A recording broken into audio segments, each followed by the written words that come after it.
KnockBack, the retro and nostalgia podcast, is brought to you by, well, you. If you want to learn how to support our show, go to patreon.com/laststandmedia.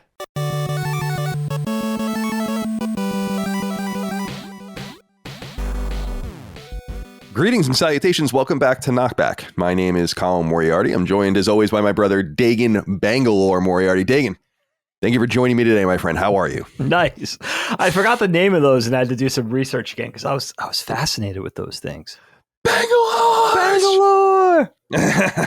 I thought I was going to be Dagan Fubar.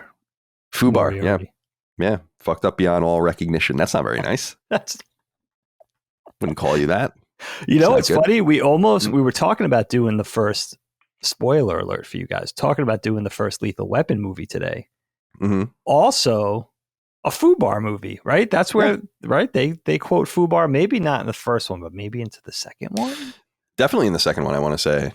That term was something that I only became familiar with through movies in that time period. Because that's, what's the other one? Snafu, situation, normal, all fucked up. Oh, right. You know, that's another word. That word is kind of more joined normal lexicon.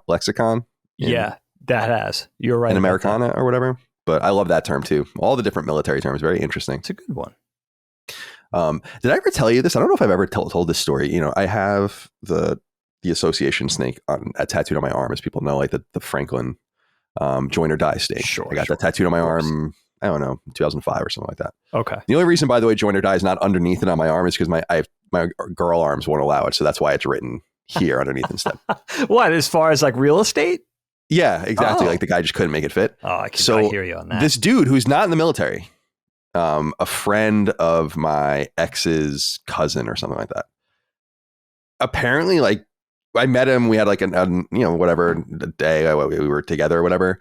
And then apparently he had like this real beef against me because he thought I was being a poser by having that tattooed on me because it's a military symbol. Oh. And then held this against me for like years, not knowing that it's nothing to do with that at all. And so then I saw him at a wedding a few years ago and he apologized to me because of that. And I just thought that was so funny because we're talking about all this military stuff, but I actually had no fewer than 3 friends, all of them Marines that I went to school with, all asked me if they could get that tattooed on them. Not that I own this, but they were literally like, that's so cool. We want to get that tattooed on us, including a friend of mine, Dave, who's a buddy of mine, who's a Marine helicopter gunner who has a tattooed on his chest. Dude, that was just funny, all the different symbolism. And I always think about that guy. Not always, but once in a while when I look at my arm. Do you know that silent grudge was happening while it was in the throes of happening? No, I don't know what he thought. He's obviously dumb. This symbol predates the United States. That has nothing to do with the United States. It was something that I was obviously like retroactively like retconned into the American Revolution, but it's from the French and Indian War. I have no time for dumb people. And I always think about that person. You'll never forget that. A managing editor at IGN, this guy named Chuck, once told me, you really suffer no fools. And he meant it as an insult, but I took it as a compliment. Yeah, I feel like that could go either way, suffering no fools, right? It definitely means you're a little bit of a hard character, but, you know, that just speaks to your intelligence. You know? Something clearly that just came up. I mean, I had to get it off my chest, I guess. I don't know what that was all about. Anyway, Dig, as you know, we already discussed today is Saving Private Ryan. Fan voted topic over on patreon.com/laststandmedia. Famous 1998 Spielberg film. I think one of the best films of all time, I think widely considered, and certainly one of the most seminal movies of all time. I was watching with Micah, who had never seen it all the way through, and I was kind of tuning in and out, to be honest, because I'm like, I've seen this movie 8,000 times. Like, I don't even know. I could just tell you everything that happens in the entire movie. And it's not just from the historical stuff, because that's really kind of in the background. It's just like, I know all the beats, but I still get sucked into certain parts of it. And my disenchantment with it, let's say, not disenchantment, that's not even what the right word, but my dispassion for it, let's say, is not about the quality of the movie, but because people have to remember that this movie was just ubiquitous after it came out. It was on fucking TV constantly. Everyone had it on VHS. Everyone had it on DVD and so on and so forth. Before we get into all of that, I'm curious, do you have anything you want to kick off with today to kind of stretch your legs. Helene helped us out this time because she just texted me right before we went on. They're at the pool, the local town pool, and swimming in each other's piss. Well, that's the thing that kind of plays into it. The conversation this time, because she said Graydon found like a piece of turf or something in the pool, and I guess the lifeguards got wind of it and shut down the pool for an hour. So she very aggravatedly texted me, "We're getting a pool. I'm starting the research now." That when Helene starts the research, when that boulder starts to roll down the hill, it's going to be hard to stop the momentum. Good for you. So we may be getting a pool. In other words, and this plays into what I said last week too, with her planning everything, right?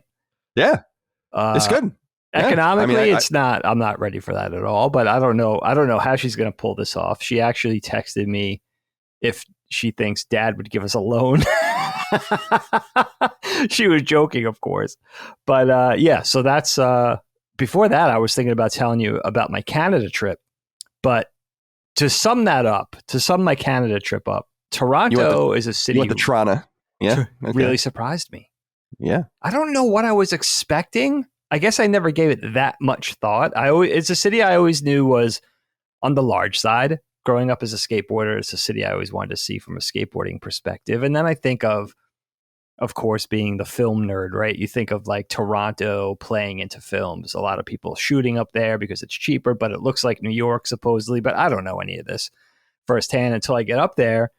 Definitely much bigger city than I was expecting. I mean, it's huge. I mean, I don't know if it's geographically larger than Philadelphia proper, but the downtown area with the skyscrapers and such is much bigger than Center City, Philadelphia. It dwarfs it. So I would say somewhere between Philly vibes and New York vibes. It feels like a big city, not quite on the scale of New York, but definitely huge and historical. Like we ate at restaurants from like the 1800s. One breakfast place was founded in 1908. I don't know what I don't know why I was expecting something newer.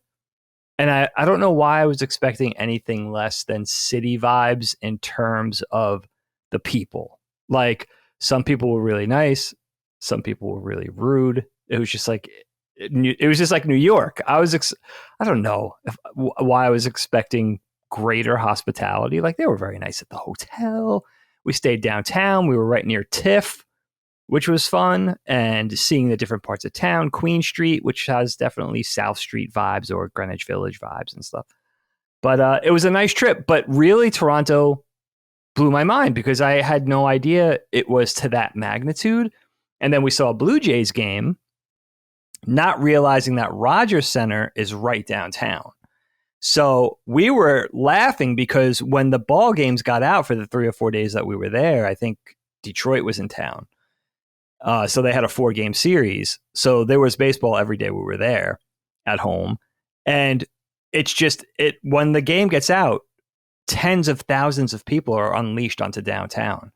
So you think of our perspective with Shea Stadium, now Citi Field, or Yankee Stadium, or Citizens Bank in Philadelphia. Those ballparks are removed from the epicenters of the city. And we were just laughing about what if Philly fans, 50,000 Phillies fans, were just unleashed on a Center City Field, Philadelphia every day, and how bad that would go, and how well behaved the people, generally people from the suburbs are coming in for the games and stuff like that. But I thought that was really interesting. And think of like the same thing with Manhattan. What if the ballpark was a couple of blocks from Times Square and the city had that sort of level, that number of people unleashed onto the downtown area when a game got out every day, however, their homes kind of like San Francisco games a week or something, 80 games a year or whatever, right? Yeah, that's the way it is in San Francisco. Like San Fran, right. Yep. So there are cities like that, but we're not used to it. So we were laughing at how, people, you see people making a day out of it. They go to the game, they go to a restaurant, they go shopping, everybody's in their Blue Jays gear, right? So that was interesting. It was really fun. It was eye-opening. It's not far. I think we got home in like 8 weeks. It took us a while to get there because of the traffic. Yeah, Toronto is below the divide, like the general border divide between the United States and Canada that goes out towards like the prairie provinces. to the west. Right. So Toronto's closer than people think. It's close Yeah. to the northeast. Yeah, it took us 8 hours to get home, I think. And Lake Ontario, seeing Lake Ontario, I'd never really seen the Great Lakes in any great degree. So seeing a lake that looks like an ocean was kind of creepy. It's like, holy shit, look at the size of this thing. So it was an eye-opening trip. It was fun. And I got a lot of responses on Twitter from people in Toronto giving me tips and pointers for restaurants and sites and fun things to do. So very much appreciated. Yeah, I'd like to go back up. Nice. I'd like to go in September for the film festival. I really would. We missed it by a month or so. You should. Toronto's a cool town. I was there last in 2014, maybe. Okay, not too long ago. It is a very metropolitan place. It reminds me a lot of like New York. It's definitely. Vancouver is the same way, where it's just a very big city, and I don't think Canada's small. I mean, it's a huge territory, but there's not many people there. I'm going to guess, and then I'll look it up. Okay. I want to say there's like 45 million people in Canada. Let's see. Canada population. That's like a good guess. 38 million. Not even close. You were high. So California has more people than Canada. True story. There's something wrong with that. So you don't expect a place like that. It's kind of a similar with Australia, which I think has a similar population, maybe a little bit bigger, where it's just a lot of territory. Yeah. And then, so it's like, of course, people live in Sydney and Melbourne and Perth and all those places. And there's suburbs, and of course, but there's nothing in the middle of the country. Right. It's not quite that bad in Canada, but it's kind of bad. And I've been to some of those random places. Like I've been to Calgary and shit like that. Oh, wow. I don't know if I realized you were all over Canada. Yeah. So Dad and I first went to Alberta with Dad in 1995 because he was looking for land there. Oh my God. I forgot about this. Yeah. Mm-hmm. That's we were like in Utah, all over Montana, and then went into Alberta. Sure. I don't know if we went to Saskatchewan. I don't know what the situation was there. We wanted to go and we were here, but I was all over Montana, like everywhere in Montana. Like whenever someone says a place like Kalispell or something, and I'm like, yeah, I was there. I actually went to that place. Randomly, I've been there, so that's funny. But yeah, man, it's cool that you went. But now, why did you go again? This has something to do with. Yeah, one of Lilia's good friend lives up there. Right. Her best friend essentially lives up there now. So we went to visit her. Helene and I had never met her parents. So we went to basically for Lils to hang out. Now they live in the suburbs, so they weren't even downtown. So we went, and then Helene's been wanting to go to Niagara Falls for years. None of us have ever been. I don't know how that's a thing, but so did you enjoy that? So we kind of tied that in the Canadian side of the falls, and that was cool. That was cool to finally get to see the falls and see what that place is about. And he did a couple of fun restaurants. The kids had a good time. Stayed at a nice hotel, whatever. Just kind of so it was half Toronto, half the falls. So Helene thought she could kind of cleverly tie that in, which kind of worked, and it broke up the trip on the way home because we hit Toronto first and then headed back down south. So I got to see some random places too. Rochester, I never been. Buffalo, I had never seen. Not much to see. You spent the year in Buffalo one day, as the old joke goes. I love that. No one uses those jokes anymore. That's like a very 50-year-old joke. That really to make fun of a place. I don't think people even realize that is a joke when you say it. Because I'll say it once in a while. Someone's like, "Oh, I went to whatever Omaha," and I was like, "Oh yeah, I spent a month in Omaha one day." And they they're like, "Oh yeah, you went to Omaha?" Like that's kind of like their response. And I'm like, "No. Don't you get my Henny Youngman joke?" Yeah, I know. What the fuck? Come on. This is 1935. Let's get going. Now, I haven't talked to you we skipped a week. So what's been happening lately? Yeah, because we did the Ninja Gaiden episode. People don't know that. We did those episodes back to back in back-to-back days. Now, before I even get into my own thing, I'm curious. Yeah. Was this a friend that Lilia had in real life that moved to Toronto, or is it an online friend? No, this is a friend she made online. I think their tie was a band that they both liked. So they were both really like big fans of this band. 311. And much to your chagrin, it was not 311. Yeah. Something neither of us have heard of. But I think that was kind of the common thread. And then they just hit it off. But it was so funny when they saw each other because, dude, it was such a genuine... I wish I could share the video, like them sort of embracing outside the hotel in Toronto. They spent the day in Toronto, and then they went back to the suburbs and hung out and stuff. Dude, it was so funny because you never know how something like that's going to go, right? Like, that's what I was saying. Like, I've done that, but I did that kind of stuff when no one was doing that kind of stuff. Like I had a good friend online, Graham, who I loved. I loved him. He was a couple years older than me. Yeah. And we met, like he came and hung out for a week in Massachusetts when mom lived up there in 2000 or 1999. Now that's like a different era to do that kind of shit. Like social media didn't exist. We didn't have like, I didn't even have a cell phone at that time. Right. We were friends. We used to talk on like IRC and AIM. We met through PlayStation Magazine because PlayStation Magazine used to have like classifieds that you would put like this at the bottom of like the last few pages. They would have like these bars and it would be like people's names, their email addresses, the games they're into, and like they're looking for friends to like talk about games. And so that's how we met.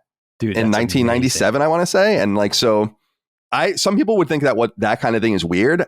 That's never been weird to me because I really do think you can make those kinds of very close personal connections. Absolutely. He was like my best friend, you know, for a few years, like I would say, like ultimately when you look back at it. So you guys hit it off. Yeah. Yeah.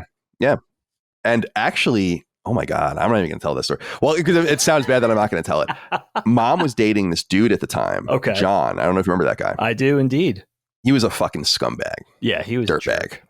And he like went off on Graham when he came, like being like, I don't trust you, and this is weird, and all this kind of stuff. And I was like, whoa, yeah. And I was like, whoa. Oh, I'm gonna be like, I was in 10th or 11th grade. I started crying. Where did that come from?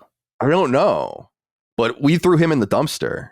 You know, John was out not too long after that. Yeah, so he didn't make it much longer after that. No. Right? No, but I remember that about him as well. So yeah, I don't think that kind of thing is weird. I've lived much of my life online. People are different online today, but my online was like the early to mid 90s online that was dial up and quaint. Yes. Chat rooms and IRC, which is Internet Relay Chat, ICQ. I don't even know if that's a thing anymore. AIM's not a thing anymore, but AIM for sure. Message boards, GameFAQs forums. Usenet before that. I'm not that old. Oh my gosh. So it's I think that's really cool. That's why I asked, because I think that's why should you be geographically limited to who you can be friends with? Absolutely. Well said. Right. Shouldn't just be friends, neighbors who you're geographically approximated to. You know, luck should have it that this is my neighbor, this is my friend, this is my coworker. So yeah, who knows what kind of relationships you could have with people outside your immediate purview. So yeah, I'm happy for them, and I'm happy that they hit it off personally, and that you know, it was able to transcend the space. But I guess they know each other. You know, they're literally on Skype and Zoom calls every day. It's like, what? Yeah, they know each other about each other at that point. They know each other much better than she knows probably most of the people around her, and that's why it's good. That's why I think this is good. It's such a powerful time to be alive. Absolutely, because you're not limited. Could you imagine, like, you're limited? You know, back in the day, you're limited to the books you can read because of what's available around you. You're limited to the information that people around you have in their heads. You're limited by proximity to those you can connect with, and even mail. Like, you can't necessarily guarantee something's going to get somewhere. It's like, absolutely, we just take a lot of things for granted. That's what I remember trying to tell Mom when I moved to San Francisco, and she was upset. I'm like, it's so, and that was before smartphones. That was before, And I was like, Mom, we can talk on the phone, we can email, we can do all these kinds of things. Now, I don't know. It's like, you're not. I don't feel like I'm distant from you. No. Like, it's kind of fucked up to say, because I don't mean it in a bad way, but like, I don't need to see you necessarily. Like, I talk to you more than almost anyone. Yeah. Right. Yeah. The distance doesn't matter. It's nice to see you, but it's like, it doesn't matter. Yeah. Exactly. Right. Exactly. Cool, man. Well, I'm glad you had fun. Thank you, my friend. Yeah. Nothing going on here. Micah's parents were here just for a night, so we were hanging out. Oh, with that's them cool. Last night. They're en route to a Micah's mom's side of the family is from Virginia, so they come here for a family reunion every year. Okay. So they're going to that, and then we're going to dinner tonight, and that's basically it. I just got out of the pool before we started recording. Speaking of pools, and nice, hot down there. It's been hot. Oh my God, it's hot as fuck. It's been hot, dude. It's so hot. It's been so hot. It's in the 90s, and again, I think it was on Sacred Symbols I was making fun of it. Man, the Europeans are broiling over there without their air conditioning. I'm feeling for you guys. Nice, cool 68 degrees in my house right now.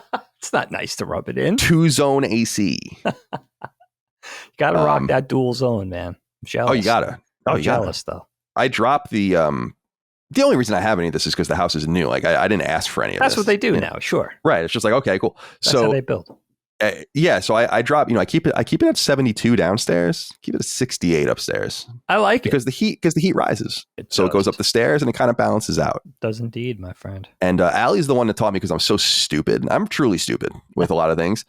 I'm like, why is my electricity bill so high?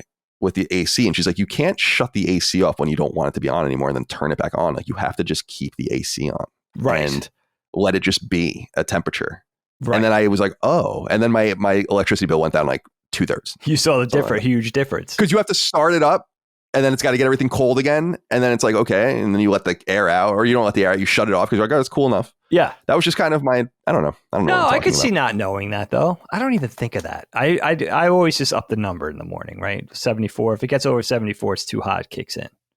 Right. Yeah, that's the strategy. 74 is pretty high, but I would, that's very comfortable. That's very comfortable. Yeah. 72, 70. Some people like 70, 68. 68 for sleeping. 68 Good. For sleeping. There's no other number. I want to be cold when I sleep.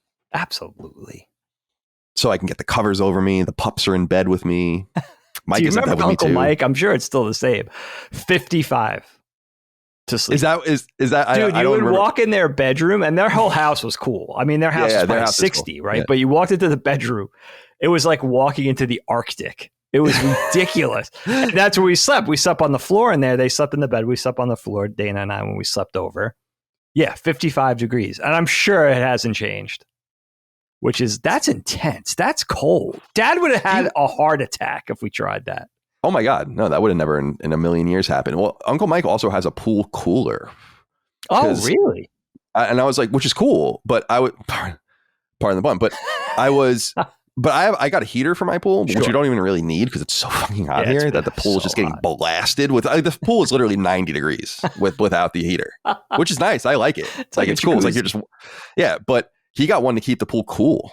That's he likes interesting. The pool. Yeah. So he likes the cold. Yeah, he definitely does. Shout outs to Uncle Mike. We've gone on long enough. People are like, can you shut the fuck up? Let's do it. Let's talk about Saving Private Ryan. Now, as I said, Saving Private Ryan was a fan-voted topic. It barely beat Final Fantasy X. Thank God. Because I don't want to play Final Fantasy X for the show.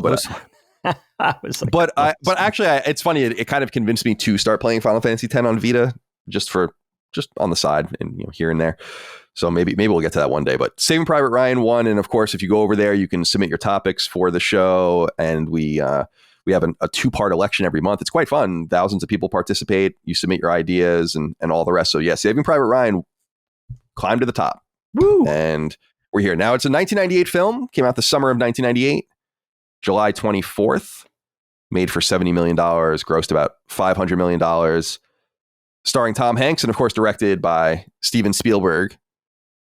I'm curious. So I was wondering, like, how do we talk about Saving Private Ryan? First of all, I was surprised we never did this movie. We kind of did because episode 8, I think, of Knockback is our favorite war movies. And so certainly this movie, I think, came up in that conversation. Yes. I also think we did Band of Brothers. We did. But not to be fooled again, like I was with the pool episode in which we did 2 pool episodes. I Googled and I didn't see anything. So maybe we did do Saving Private Ryan, but I don't think we did. I don't think so. So it was, and I was surprised by that because I was like, damn, didn't we do this movie? But I wanted to kind of cover it in a different way, I guess, because I don't want to talk about it necessarily beat to beat, the history. So much has been said about this movie.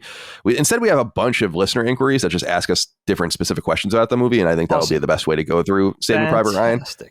However, just at the top, I mean, what do you think of this film? I'm curious what your high level thoughts are on Saving Private Ryan. I do consider it, although I don't think about it very often. And again, I think it's a little played out, which kind of hurts it. But I feel like if you can just kind of remove that and be more objective about it, it's one of the greatest movies of all time.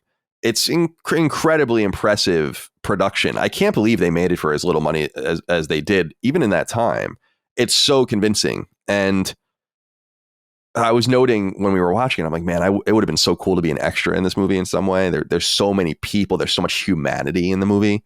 And it's a lot of it. Some of it's not. Some of it's matte paintings and CG and all that. But a lot of it's practical. Yeah. And especially the intro is some of the most impressive practical effects I have ever seen. And I just think what I think about this movie, Dig, is that I think it was clearly very hard to make. Like I think it's the fruit of the labor. And so I'm curious what you think of Saving Private Ryan over these last 24 years or so.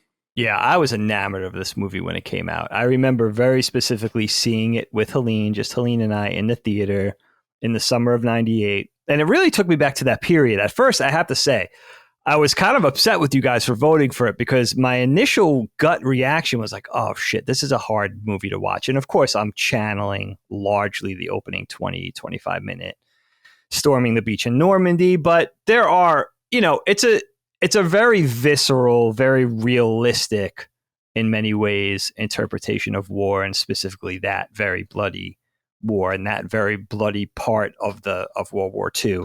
So at first it was like gut check time. And I remember telling Helene, I was like, oh man, I got to sit down and watch Private Ryan. Like I felt like I had to steel myself. But I remember seeing it for the first time and being, riveted, glued to my seat. I remember being again, the first half hour of the film being very upsetting, very hard to get through. I'm not good with gore and blood, as you guys know. So that very realistic portrayal of a battle with young kids basically going to the slaughter was really kind of challenging for me. And that's what I was kind of channeling going in and watching it 2 nights ago. But I have to say, I really enjoyed it. And it was a stark reminder of how powerful a movie it is. And like you said, Kyle, I think it's the perfect word. Very impressive filmmaking. And I think largely for Tom Hanks and all the acting and Steven Spielberg and everybody involved, people training, the Irish Army, the actual Irish Army that played extras, especially in Normandy and stuff. I think it was really a labor of love. I think it was a difficult movie to make. And I think it opened up a lot of people's eyes to what had happened decades earlier and how heavy it was. And, I come out, I'm born in the 70s, into the 80s. I'm no stranger to war movies, right? Especially Vietnam films. Platoon, Hamburger Hill, Casualties of War, Full Metal Jacket, Jacob's Ladder, whatever. Yeah, I was going to say it. I was going to wait to see if you're going to bring it up. All those movies. So we're no stranger to visceral, gritty presentations for war movies. But this one kind of just took it to the next level as far as scope. And I remember this period because Helene and I, 97 and 98, again, kind of transported back to this period. Helene and I were taking in a lot of movies. We were getting ready to graduate from our respective art schools in 98. High stress, portfolio reviews, getting the demo reels together. Helene's spending all night in the studio painting and illustrating. And movies was our release during those 2 years. And I remember this one sort of being an exhale, like we had probably just graduated a month earlier. So we were still doing that thing of going to the movies and kind of blowing off steam. And this was one of those ones that was just as entertaining as it was challenging, if that makes sense. And I remember not really expecting that from Spielberg. I'm channeling Jurassic Park and Indiana Jones and all the things that we love Spielberg for, all the popcorn. And I think this movie was kind of a shock, even coming on the heels of Amistad and Schindler's List and all that kind of stuff. I remember being really struck by the tone of it. And I think you already said it too, Kyle, just kind of centering this war story upon characters, and it's really about these characters. It's about these guys in this situation and feeling like you know them. And it was really kind of a pleasure, despite the gore, despite how upsetting it could be. It was really kind of a pleasure to go back and visit and see how well it holds up. It's at some point, Spielberg and his people decided that they were going to do the incredibly difficult work of making a rendition of something that happened not before moving pictures, but before the ubiquity of the moving picture. There was press with them, but there wasn't press with them on the first wave or the second wave. There's not that much footage of what really happened there and during the moment to moment battles, because it was a different time. I guarantee you, although they're buried deep in the Pentagon or something, everyone's helmet cam shit and all of that stuff for everything possible, all the satellite imagery, the equipment on the trucks, everything's filming everything. It's got infrared. Like we know everything from every angle. We don't see a lot of it, but they know what it looks like. And I'm impressed that it seems like they had to kind of cobble this together based on what everyone said it was like from all angles. Because, of course, the Nazis had an experience, too. The Nazis' experience began with this invasion, of course, with Neptune and whatever, a little earlier, just because the air, which we see more in Band of Brothers, because the airborne is actually in the night before. And so the shit's already gone off for them. Like, they know something's up, and which is what makes it so tense.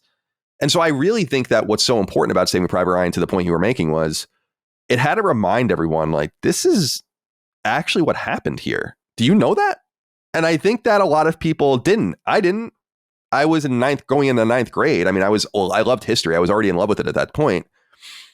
But I don't know if you remember, the movie was part of the zeitgeist where everyone was talking about it. Did you see the first 30 minutes of Saving Private Ryan? My God. Holy shit, the first 30 minutes of Saving Private Ryan. Have you seen the first 30 minutes of Saving Private Ryan? Like that whole fall, that summer into the fall.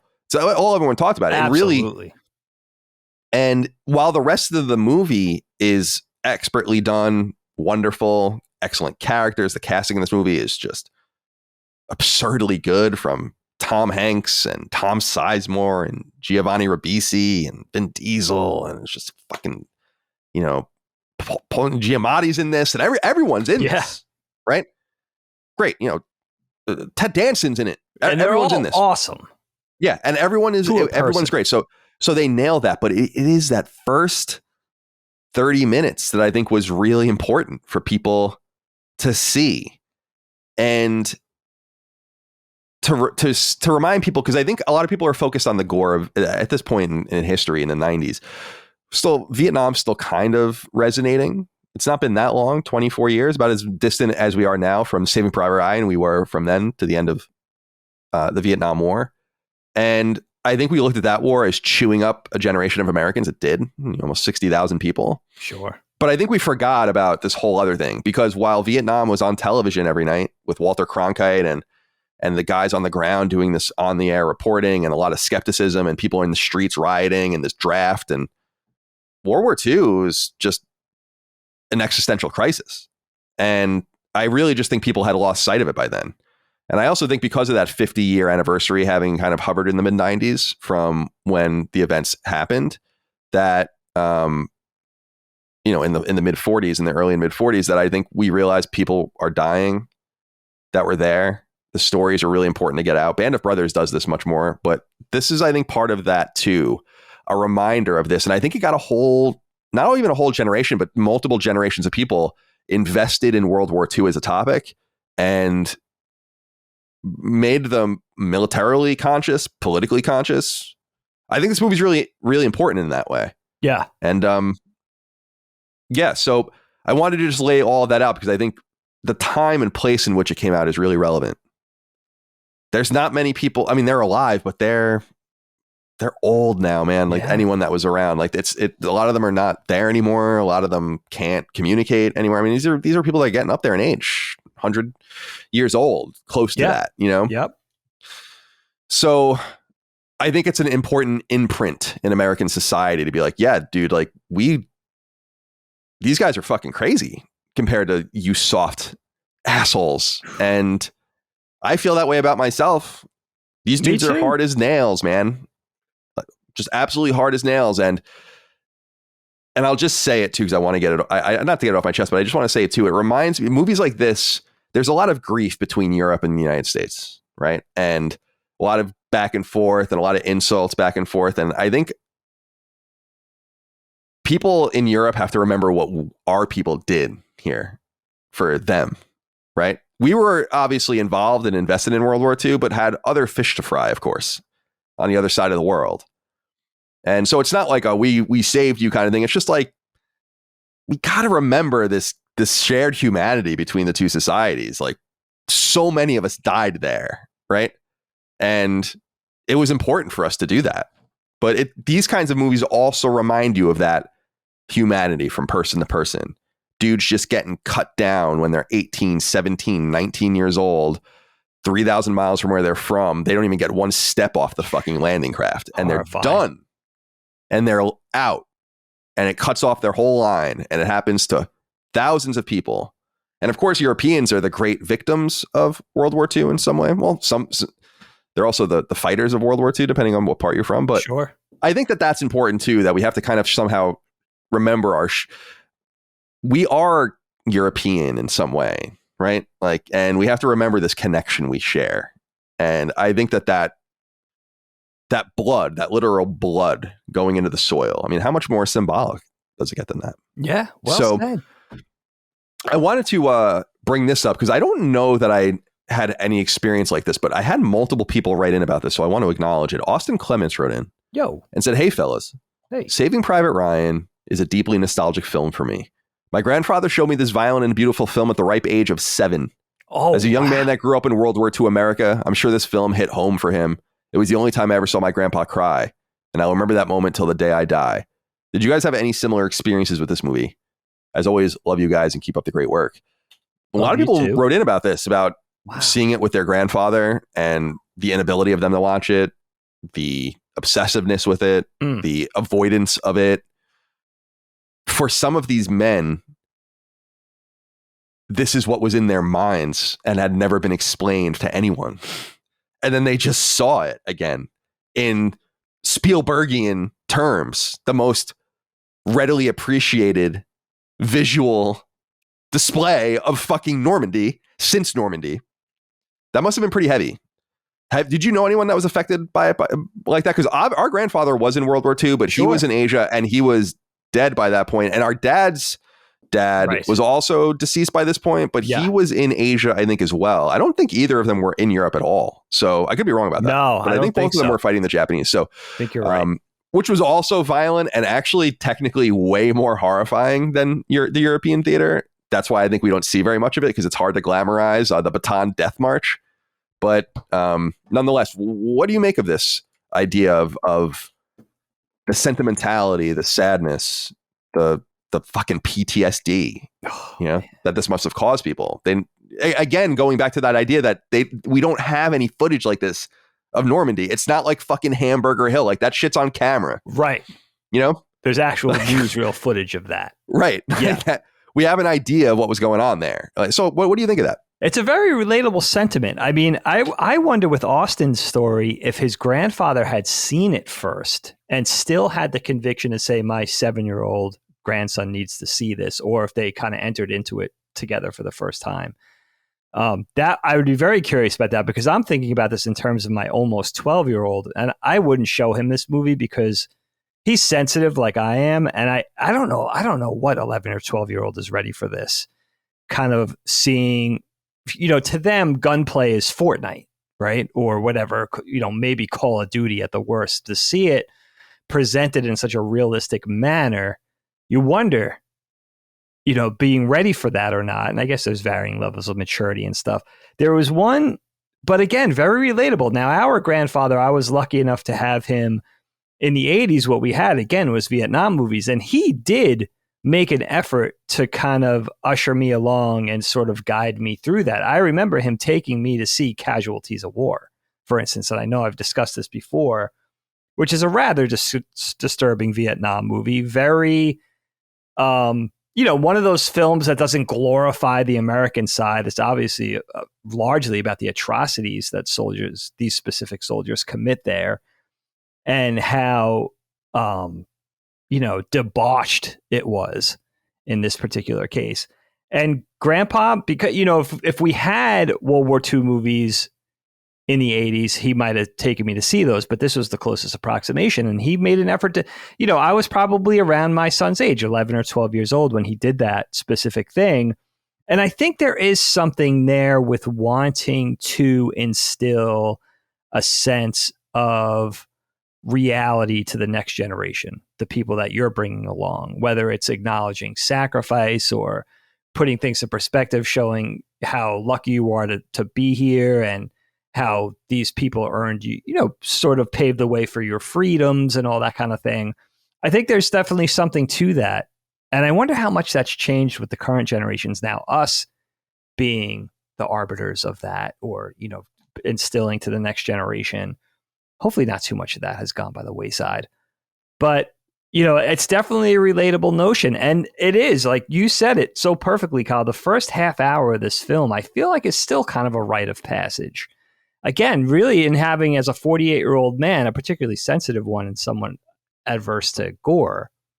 But and it's feeling like, okay, I got to really steel myself to watch this because it feels so realistic. The horrors of war, the shell shock, the general shock, the horror of these young kids being 17, 18, 19 years old, being marched off to, the slaughter, largely a slaughter. And, it's unthinkable. They don't know anything. They don't know nothing.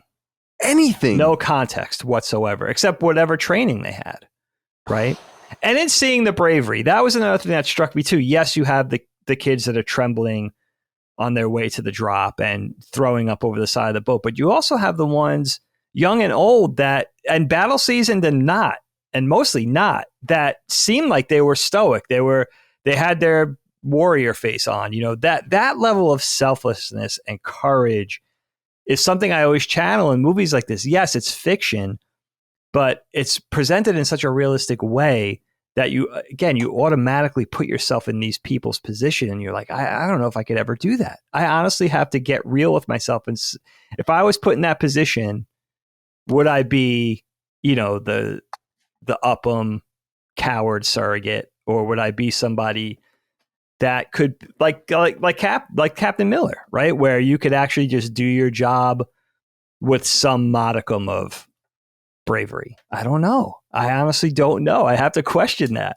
Yeah, I don't know either. I think that these boys were patriots, and they were going to get drafted anyway, but a lot of them signed up, volunteered, and all over the United States, sure. Millions of them. And I think largely they were ready to go. But I think what I love about especially the intro, but the entire thing, especially with the Upham character, who we'll talk about much more deeply later, is they show all of it. They show the valor and the fear and the blood and gore. And I'm wondering, Dave, because, well, let me get this George Tidwell inquiry in here from Patreon. Sure. He says, "Greetings, gents.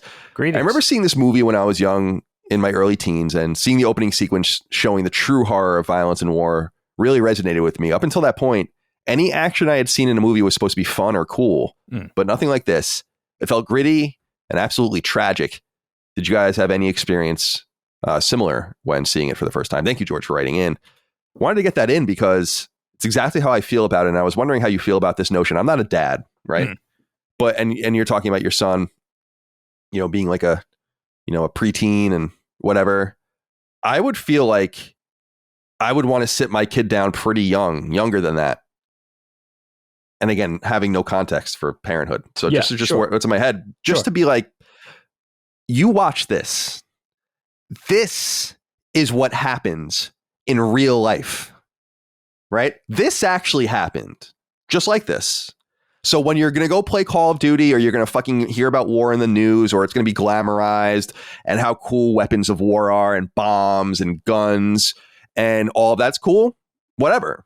Practice your Second Amendment, play your war games, do whatever. But just remember that this is real. This is actually the way it goes. What you are playing is actually that this is the way it plays out in the real life. As long as you know that, like, that's the context and the grounding that one I think would need to just be like, it's not funny, right? And Fortnite isn't real, and Call of Duty isn't real either. And as long as you can kind of make those connections, have at it. Do whatever you got to do. But I think that would be something to instill very early in someone, to scare them, to be like, blood is real, guts are real. When a bullet flies through the air and tears through, it's like, I don't know. I feel like that would be something that would shock someone into a sort of a clarity about and make them. I never had that foundation in anti-violence at all. In fact, we grew up in a Republican family largely. It was there's nothing anti-violent about it. And in Long Island is a pretty conservative place, and the United States is a pretty conservative place, and all of that. And I feel like we don't go out of our way enough to use the tool of war to say, this is why you should never want it. Sure. This is what happens when it goes too far. This is what the sacrifice looks like. This is what people your age had to watch on newsreels in the movie theater, or later on TV during broadcast, or on the radio. And I feel, what do you think about that? I mean, do you think that could be used as a tool? Because you have two kids. But absolutely. I just feel like scare the shit out of them. They know in their heads, just like at some point, like you formulate in your mind this vision of sex when you're a kid. And then you kind of like fill in the gaps and you understand it. And then it becomes something you really get. Yeah. I feel like violence is kind of similar. They see shit on the news and they wonder what that is. And to show them, to warn them, right, I think is a powerful thing. Do you agree with that? Yeah, I think there's a lot of validity in everything you just said, Kyle. I think as a parent, to me, and of course as a parent who's always learning and evolving, hopefully getting better as I go, you kind of balance the scales between being protective and wanting to educate. And me being kind of a touchy-feely, sensitive type, I think I do kind of veer towards protectiveness, maybe to a fault sometimes, actually. And it reminds me of growing up because you very well know the story. You know, our mom and dad they had kids very young. They were 22 when they had me. I was born late in 73. They were raging hippies. And when I started getting into action figures, specifically collecting Star Wars figures, late in the 70s, early in the 80s, I was not allowed to have their guns. They would take the guns from the action figures and they kept them in a little toy treasure chest for me. And then at some point, a year or two or three later, they gave them to me and said, it's okay now. And then I think of that level of protectiveness, which largely probably came from mom because she was the one that was home while dad was working. And then I think of what I just said about grandpa, who was sort of forcing my hand and taking me to see Casualties of War when he could have taken me to see any number of G-rated movies, Secret of Nim or a Disney film, Black Cauldron at that time, whatever it was, and opted to take me to see the PG-13 or the R movie. So my education kind of walked the line between those two things. But I do think it's important to educate as well, just in terms of, again, like you said, showing, if anything, to negate the glorification of violence, because you and I love to play video games. We're deeply engrossed in the Uncharted series right now. We're killing pirates left and right. He's a mass murderer. Drake kills like 1,000 people in that series, probably. Right? And it's entertainment. But or when Vice City came out, you and I for days were glued to the television set, running over prostitutes and everything. Driving with PJ in real life, and then him not being able to not be like GTA in real life as well. Being able to separate the two things, reality from fantasy. But you know what I mean? Like, you want to make sure your kids have that same sort of setup where they could decipher fantasy from reality and acknowledge. Now, our kids are also I guess every generation grows up with something, but now I think of this rash of shootings, mall shootings, school shootings. So they're getting that education. So, but it is important to instill. I really thought a lot about showing Graydon this movie and how I thought it would go. I just don't think he's personally ready for it, but I have to kind of steel myself for the day that he's ready to watch this, or his curiosity gets the better of him and he wants to sit down so I could be there to be with him, to explain things to him to the best of my knowledge and all that kind of stuff. Because when mom and dad were protective of me, specifically with films growing up in the advent of cable and having Showtime and HBO in your house and Skinamax and all that kind of stuff, their protectiveness made me go the opposite way. It just developed my curiosity to a point where I would sneak, right? So you want to kind of balance it where they feel like, I guess it's really all about communication, and just knowing inherently when they're ready, specifically each kid is ready to be educated. And it's funny to talk about this film in that way, because it's a work of fiction, but it's so strongly based on reality that I think this is one of those films that you could have that conversation with your child around. So yeah, there's a lot of validity in that. Yeah, it's something to consider. I mean, I'm just shooting from the hip, pardon the pun, because I don't have kids to worry about in that way. And I remember the way we were raised, or I guess it's really more me than you, but because my mom and dad were pretty much done by the time I was born, I think. And so I wasn't really very well guarded from any of this stuff. Like, I was watching whatever I wanted, basically. I mean, no one really knew.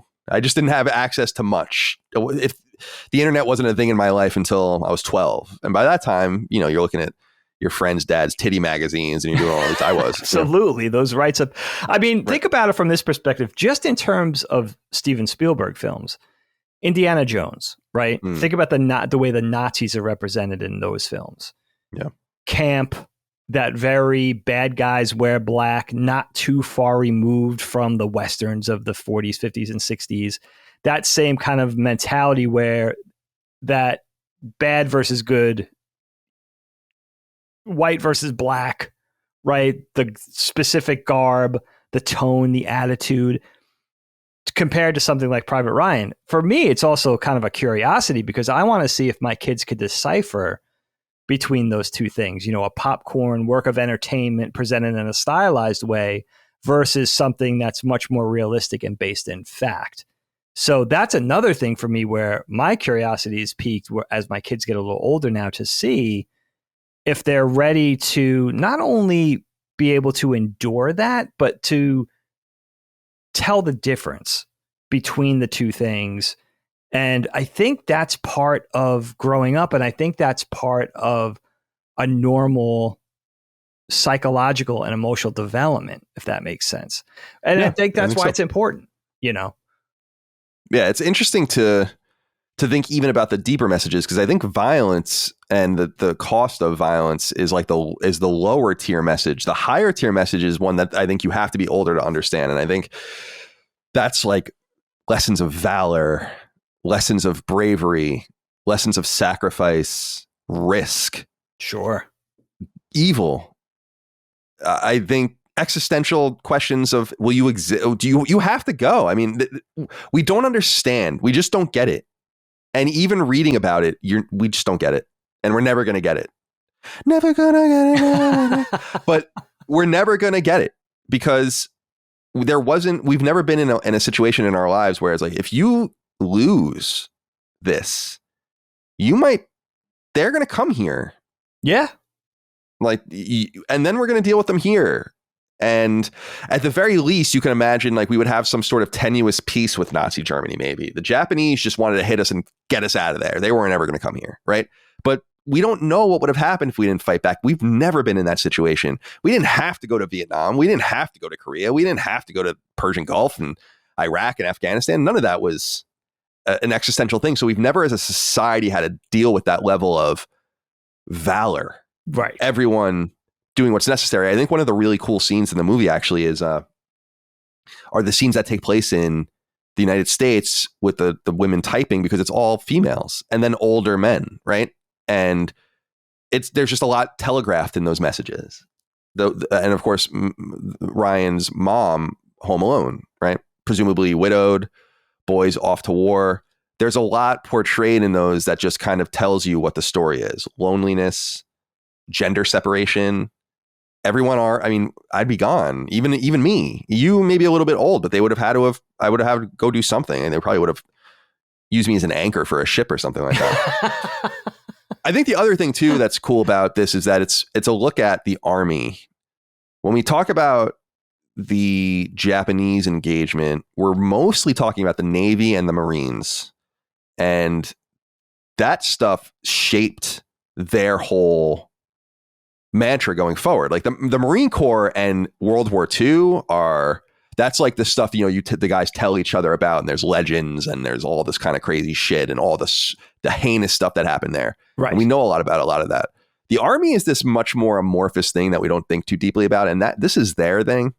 And I think that that's kind of interesting too. And what's fucked up is that should we have gone and invaded Japan, had we not nuked them and they ultimately surrendered, these same guys were going to be sent over to there to do the same thing. Yeah. In Japan, where it's going to be heinous. Can you imagine? Compared to this, absolutely heinous. And these guys almost got sent to both of those beaches. And could you have imagined the survivors of both of them coming out of that? It's unthinkable. We would have lost 1 million people probably doing that. And like Soviet level losses for a year or something like that. The Soviets lost like 12 million people or something. It's unbelievable. But I think the lessons are very much stepped and tiered. Violence is almost the one that's easiest to portray. But all the things that are much more ethereal are the ones that I think kids and older children and the teenagers and stuff are going to have a harder time to grasp. The whys, the hows, what, like why? I can't help but think when I watch war movies, why are we doing this? it really does resonate through everything to me. I'm watching Game of Thrones, something fictional, and they're fucking destroying. It's like, what is going on here? Yeah. Why are you doing this? And just the mechanized nature of World War II just makes it scarier. And it's not romantic anymore. In other words, I think there's a lot of romance around the brief engagement America had in World War I, where like America kind of got its feet wet again, like on the global stage, and it was kind of coming out. And there's a hell of a lot of romance about the Civil War, which is crazy.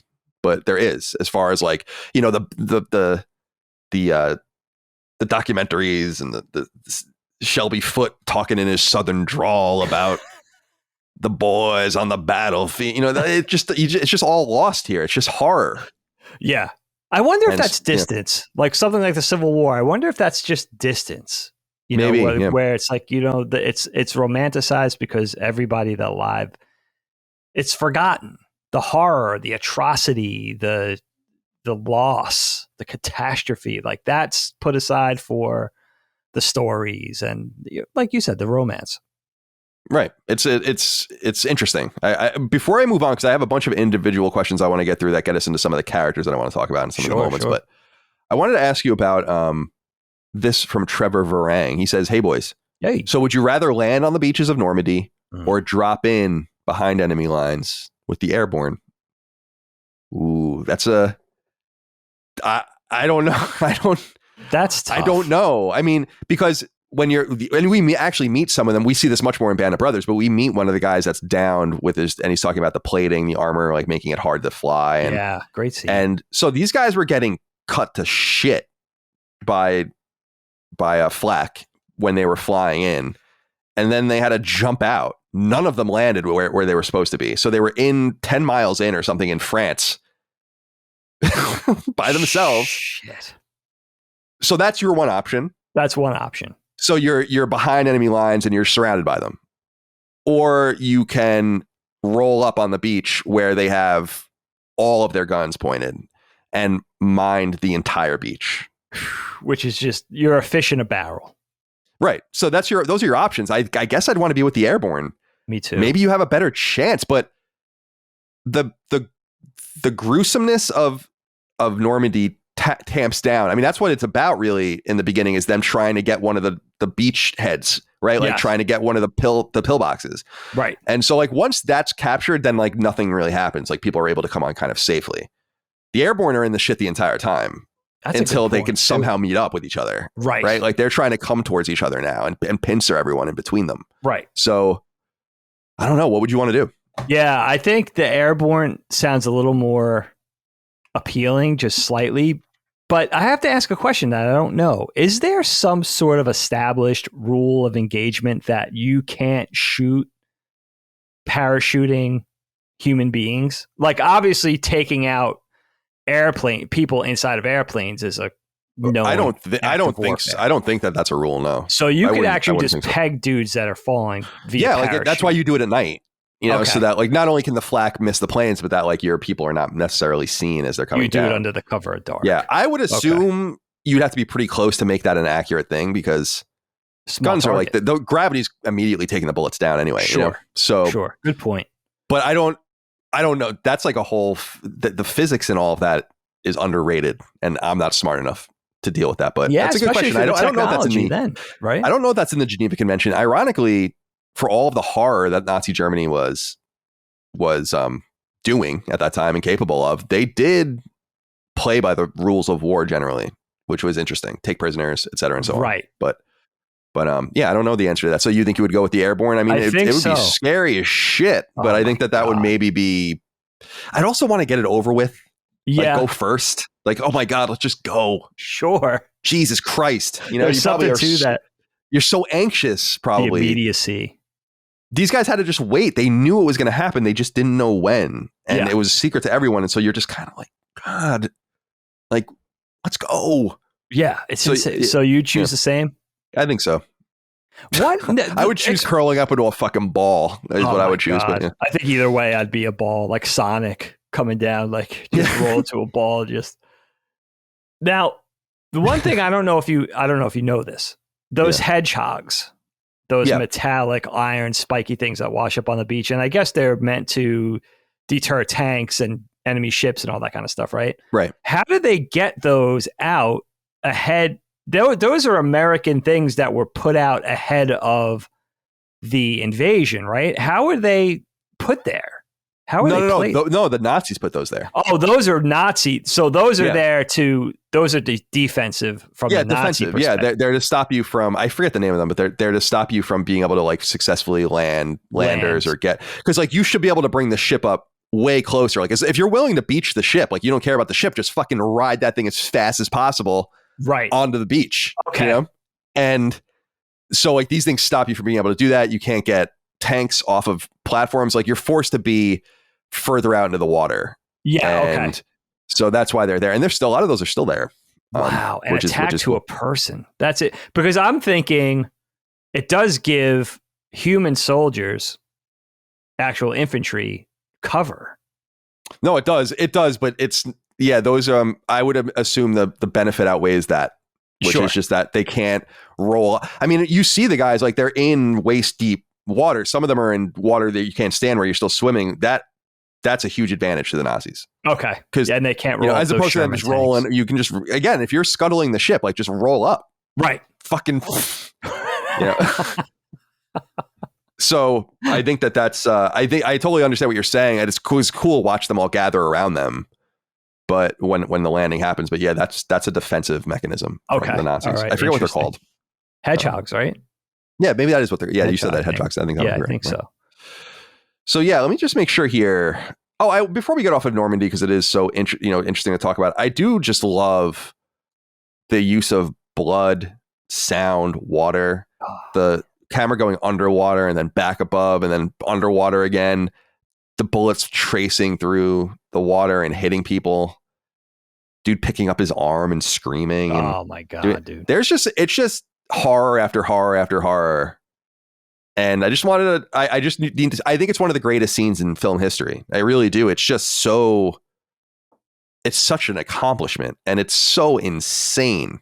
If you showed, I don't know, like if it wasn't so Hollywood, because people would have an eye for that. Like if you showed the dailies of that and cropped out all of the accoutrements of production, and in 500 years, you were like, this is World War II. They'd be like, holy shit. And they would believe it. And you could probably pass it off as that. Like, seriously. I think you're right. It's incredible. Right on down to the uniforms. Actually, I was talking to Micah's parents were both in the Coast Guard. That's where they met. And I was talking to them about how much I love insignias. And I don't know if you know the answer to this, but where the different insignias come from. You know how everyone has their own symbols in their units, not just the airborne eagle, but like that's like deeper, like the yin yang thing. And sure. There's like, knives and skulls and all the different things. And actually, I just saw one yesterday. The Space Force released a new one, which is really cool for one of their units, where it's like a sphinx head, like looking up at Polaris and like a triangle. And I'm like, these are cool. So dope. Are you? Do you share, like? Well, I have a Cobra logo, but do you share that love of iconography in American military? You know what I'm talking about? Absolutely, How, like, of course. Do you know anything about that? Like, does the Department of Defense, like, do they have artists or something? Yeah, they must have, right? They must have a small art or graphic design department where there's people that they're in charge of that. And the fascinating thing about it is not just the art, which is awesome, but the vetting process. Like, who do they go to approve that? Who says yes, who says no, right. Who's kind of the art director of all that kind of thing. It's fascinating. Yeah, I'm awesome. absolutely enamored with that. Yeah, I love that because it transcends. Some of these units go back to the Revolution and the War of 1812 and stuff like that. And they presumably share all this iconography through all of the many generations. That's why so cool. I think, it's like a fraternity in some way. And yeah, I just wanted to throw that out there because you see some of those in this movie. Not too much of it, but I love that shit. I think that's so cool. You see that more in Generation Kill, I think, actually. Yeah, a little bit in there too, sure. All right, let's get into some of this that we got from the audience, some more of this, I should say. Let's start with, we'll start with Clark Petrie. Yo, Clark. He says, Brothers M, I would like to pour one out for Private Caparzo. Certainly Vin Diesel's first role of significance. In the wake of Fast and the Furious, I actually find him a little distracting in Saving Private Ryan because he's so distinctly Vin Diesel and Dom to me. Yet, despite loving Tom Hanks and a multitude of other roles, he doesn't pull me out of the movie. Any insights on this? I suppose it's likely a facet of their acting in the variety of roles I've seen Tom Hanks in. So let's focus more on the Vin Diesel aspect of this right now. We could talk about Tom Hanks, of course, and we will, but I want to start with Vin Diesel. I think some younger people are going to be surprised he's in this. And this is his first movie of prominence. And I think he's really good in this. In fact, I think the whole cast is pretty convincing, full of quite a few characters from that late 90s, early 2000s. Like Giovanni Ribisi is another one of those guys who was just there for a while in this time. Sure. So, yeah, what do you make of Vin Diesel's performance as Private First Class Adrian Caparzo? And are there any of the other bit players that you want to call out as well? Yeah, I mean, I love seeing him in here because it is part of that late 90s, early aughts nostalgia. Our Dom Toretto, Iron Giant dude. And he doesn't, he's such a big guy now and almost crossed over into camp. But I think, for some reason, he just works really well. And I know Spielberg was really insistent in him. He might have been one of the first people casted. But I love that late 90s flavor, not just with Vin Diesel, but as you said, Kyle, Giovanni Ribisi, Barry Pepper would certainly fall into that category. Definitely Tom Sizemore. So there's so many wonderful, and Ed Burns, sort of that specific camp of actor who never became like a Leo DiCaprio or a Brad Pitt or a Bradley Cooper, but they're mainstays and maybe a little less known now, although everybody's still kind of involved in this and that, especially with the advent of straight to subscription series and stuff like that. Giovanni Ribisi specifically, I could think of, but their actors very sort of known to that period and sort of bring you back to that period and never really got to the height of heights of acting, just kind of those mainstay character actors. So it was really fun seeing him. But I think Vin Diesel's really good, and he gets a lot of shit, Vin Diesel, but I think he's okay. I think he definitely doesn't take me out of the film. I agree with Clark on that one. Yeah, me neither. In fact, I really love that scene in that French village where he takes the kid. Yeah, good stuff. And he dies.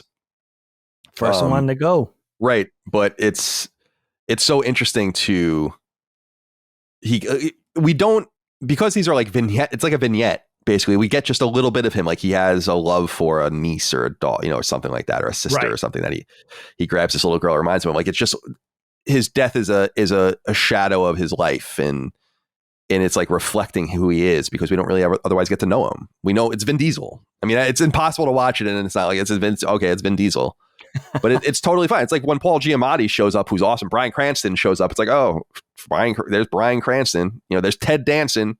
So good. It's all, and like you said earlier, they're all excellent. But yeah, I love Vin Diesel's performance in this.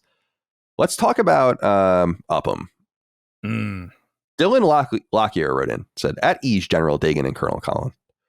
What do you make of Upham's cowardice in the film? Every time I watch his failure to save Mellish in the final battle, it's beyond frustrating. I find his embodiment of crippling fear pretty powerful, and how sometimes that's the reality of war.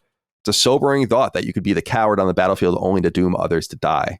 Thanks for an amazing show as always." Yes. Upham's a challenging character. Very, very, very good performance of Upham, Jeremy Davies.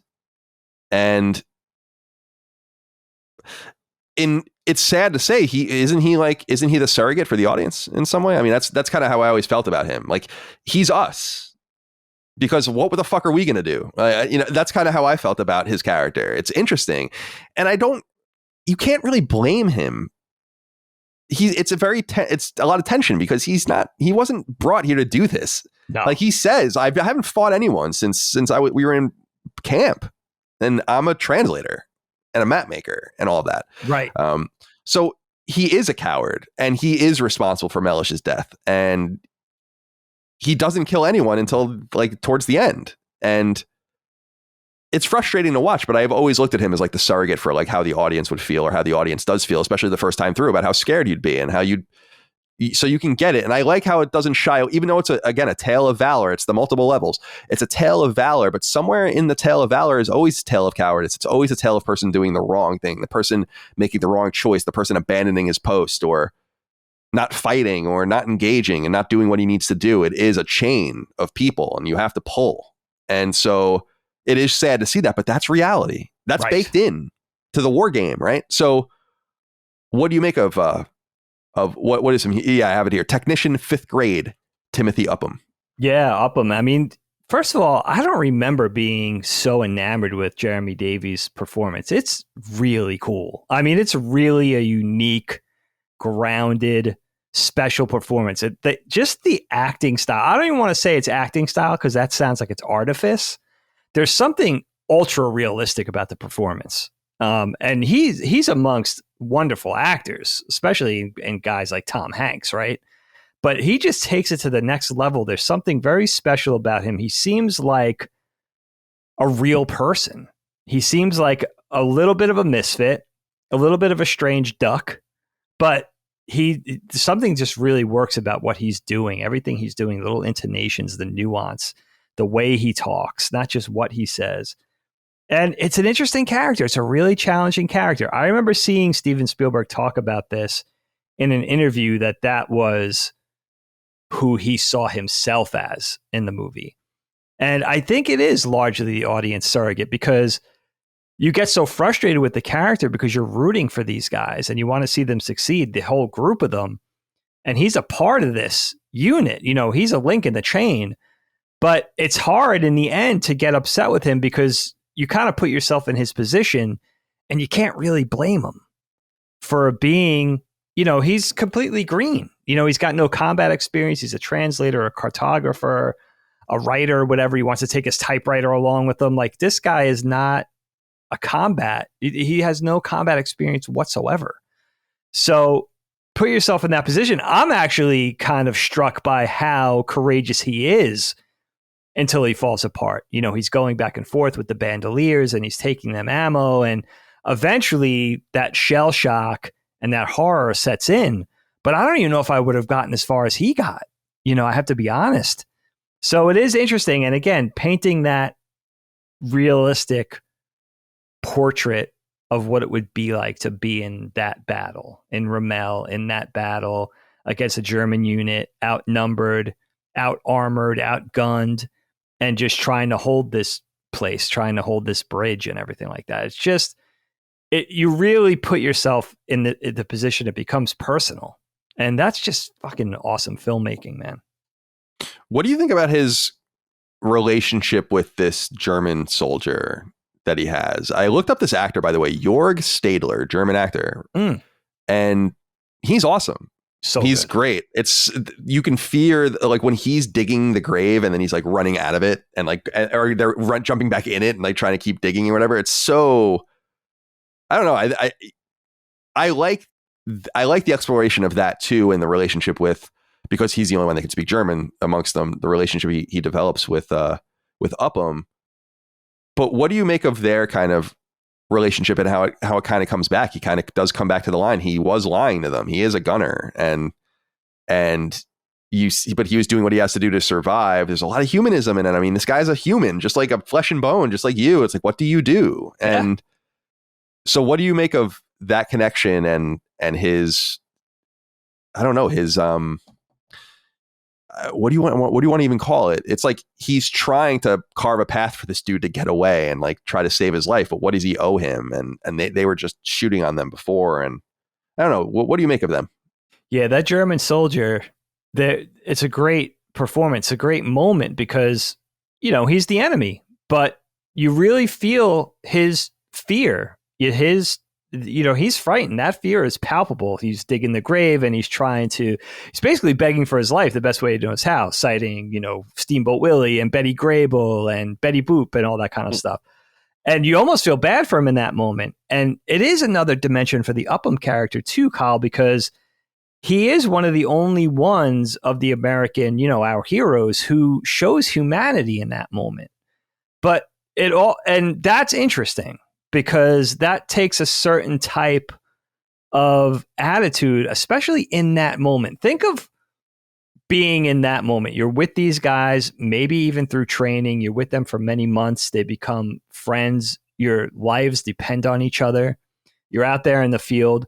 Think of losing one or two of them. The anger, the fury you would feel. First of all, your cause is already righteous. I mean, you're unified against this straight up evil force. It's not like something more modern where it's Vietnam and there's gray areas and maybe it's a little your purpose is a little less defined. Like you already have that sort of stance, and then you're losing people that are important to you. And just think about that feeling and being in that moment, wanting to take a prisoner. You just want to strangle this guy. You want to shoot him in the head and put him in that pit. But the other thing about Upham is he does show that humanity. He shows that human dimension, that empathy or that mercy. But also the interesting thing about Upham is he's new to the group. He doesn't have, there's not that same gravity for him. He doesn't know these guys like they know each other. So he's a new member of this family. So there's less stakes, I guess, for him, or, less attachment, which is also an interesting thing to consider. But I love the way each character is defined through that sort of crisis of, do you take mercy on this guy? Do you let him go? Will your anger and your inhumanity get the best of you? In that case, how much better are you than your enemy and the people you're fighting? So there's a lot of theme in there to explore. And I love the way, again, that sort of sculpts and defines each character, how they act in that situation. It's super cool. I also think it's like something as simple as the language divide that dehumanizes these people or each other to each other, right? And that's since Upham is the one that can conquer that, it's impossible to ignore a human who you can understand, who's not quite as other anymore. I think there's something to that as well. And it is interesting. Yeah, he is an outsider. He is pulled in because their translator is killed on Normandy. So he didn't, and that's why I think he's a more sympathetic character in some way. It's just that he didn't anticipate being here. Yeah, he didn't ask for that. Right. No. Okay. Let's see. Caleb Greer wrote in, said, "Greetings, Colin and Dagan. I'll go ahead and bring it up. What the actual fuck was that slow, visceral stabbing scene with Private Mellish and the German soldier? Man. Had you ever seen anything like that up to that point when you first watched this film? And how did it make you feel in the moment? I think I get why Spielberg's trying to convey what he's trying to convey by giving the most intimate death to an overtly Jewish character. You're dismissed." Thank you, Caleb, for writing in. You can't be dismissed yet. We have still more of the show to do. So Mellish is an interesting character. Yeah, he is an overtly Jewish character, which is cool. And he's played by Adam Goldberg, Fish. And he's right. I don't know. I don't know much about who this character was based upon or whatever. I'd be interested to, there's so much. It's a mystery how much anyone really knew about what the Germans were truly doing to Jewish people. But we knew since the 30s, of course, that they were kicking them out, in some ways putting them in ghettos and rounding them up. So we knew things were bad. So this guy obviously comes forward being a practicing Jew, presumably in the United States, that he would come with some of that extra tension built inside of him. And there's a lot of great scenes when he's crying on the beach, and he's a really wonderful performance. That scene is rough, and Upham is responsible for that. And I don't know, man. I think that it is brutal. Again, it's very much like Normandy. This is 1v1 me, bro. Okay. This is what a 1v1 in real war looks like. And your fight for your life. It's fucking terrifying. And what sucks is that Mellish introduces the knife into the fight, which I don't think I ever really thought about. And that's kind of too bad. Like maybe it could have ended a little differently had he not done that. But I don't know, man. What do you think about that whole scene? Yeah, it's heart-wrenching. And, again, talk about personal. I love the point you made about the language barrier, Kyle, but also like now it's not fighting across the divide or across a town shooting machine guns at each other. You're fighting hand to hand. So the horrors of war really at play, man versus man, enemy versus enemy, hands around each other's throat. The Mellish character, similar to Reiben and Caparzo, a very distinct East Coast flavor. I mean, Mellish feels like any number of dudes I grew up with in the Northeast in New York on Long Island. Again, same for Reiben, same for Caparzo. I know that was very intentional casting to make these guys feel like they were from, New York area, Northeast, greater tri-state area, whatever. And I love the fact that he's a Jewish character and he kind of wears his heart on his sleeve with that. He's got a little bit of a chip on his shoulder. I don't blame him for that at all. Rightly so. I love that character trait of rubbing in that, I'm Jewish. Look, check out my Star of David and all that kind of thing. Now, the ironic thing about his murder is that was the Nazi youth knife that the Caparzo character gives to him, that finds on a fallen German soldier and gives to him. I don't think that he tries to pull out in the battle, which is a great irony, and so much irony at play in this scene, because had they killed the German soldier, had it not been for Upham's interference, and then of course Miller's call to let this guy go, he wouldn't have been. It's so interesting that guy returned to the battle. Like we know he was clearly faking, that he loved Americans and all that kind of stuff. Like this guy was. That's the most chilling aspect of this thing, is this guy was out for blood. He was captured, barely escaped with his life, and went right back into the battle. Like, that's how committed this guy was to the cause. So to see that sort of commitment on the German side is just chilling. It's just a really chilling thing, That scene of the soldier walking by Upham on the stairs too what do you make of that? And he just kind of gives him, it's mercy for mercy. And it shows, we know this guy is the enemy. We know he's a Nazi, so he's a monster, but there's some humanity at play there too. He exchanges, it's a favor for a favor. He could have very easily killed Upham in that stairwell, and he doesn't. He acknowledges that Upham is why he's alive. So that's another chilling aspect, as you see the humanity of the enemy, at least the fairness, or whatever kind of rule of engagement he's honoring there. So it's so unbelievable. And that whole wrestling match between Mellish and the German soldier, with the other guy gasping for air because he was shot in the throat, and they're rolling over. This guy's dying and they're rolling over. Yeah, it's fucking crazy. I forgot about that. It's unbelievably chilling. I mean, it's just really hard to watch. Like that sort of disturbing aspect from the beach landing at Normandy kind of plays out all the way through the final battle in Rommel. It's just it comes in waves. You're kind of relieved when Normandy's over, but you're gonna be kind of like stamped awake again a few more times, definitely throughout the course of the film. All right, let's get this next one from Daniel Pinocchi. Daniel. Who says, "Hey lads, the scene of the medic calling for his mummy. I guess you're British. Whilst approaching the impending darkness, knowing full well there is nothing that can be done but to be pumped full of morphine, becomes increasingly heartbreaking every rewatch. The death of a medic seems extremely unfair given their role in saving others and helping their comrades pass with some dignity. Keep up the good work." What do you make of the role of the medic? This is always a fascinating role. Hacksaw Ridge, which came out maybe 5 years ago, that movie was awesome. That movie was about a conscientious objector and a medic, and that movie was fantastic. And medics are so important, and they're also part of the rules of war. You're not supposed to shoot at them, and it's scary. What do you think about that whole arc with watching the medic himself die, and he's trying to tell them what to do, and he's trying to figure out what's wrong with himself and trying to kind of compute that as he's dying. And it's a very dark scene. It really is, trying to instruct his soldiers on how to help him, because he's the one with the medical knowledge, right? Yeah, Giovanni Ribisi's Doc character is a great one. When we first meet him on the beach in Normandy, I love the scene where they sort of have the guy, they sort of stabilize the soldier's condition, and then he's shot through the head, right? When he stabilizes the other wound, and he gets up and he's like, "Give us a chance," and they have to hold him back and stuff like that. I love, that passion.